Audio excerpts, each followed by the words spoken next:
I'm going to create a scenario. In this scenario, I'm buying my first house in this market in 2023. Let's say between me and my wife, our combined income is $150,000. We don't have any other debt, so we can qualify for a monthly payment of about $6,500.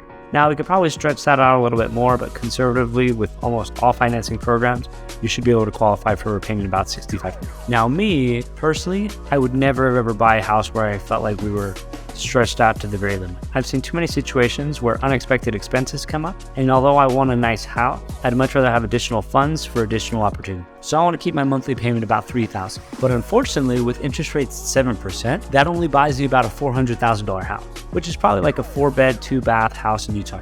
Or we could do this. Instead of buying that $400,000 house, I'll buy a $580,000 house. My total monthly payment will be about $4,200. But this $580,000 house has a basement apartment. And with this basement apartment, I'm able to rent it out for $1,200. And I can still likely have that 3 to 4 bedrooms and a 2 bathrooms.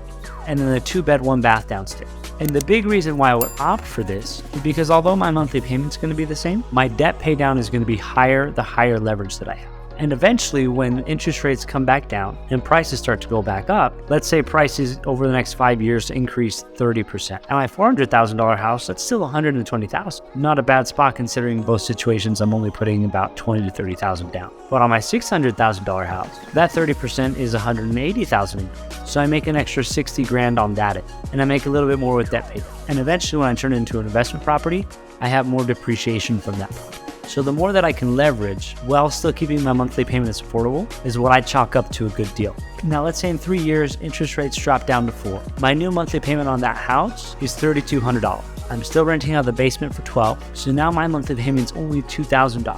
Whereas on that same $400,000 and change house, my monthly payment is about $2,300. So as the market scales and fluctuates, that scenario plays out much better for me. Now, you do have to consider some sort of cost emotionally or however you want to view it for having a basement renter. But for me, the benefits far outweigh any inconvenience that's caused there. But those are my thoughts. What are yours?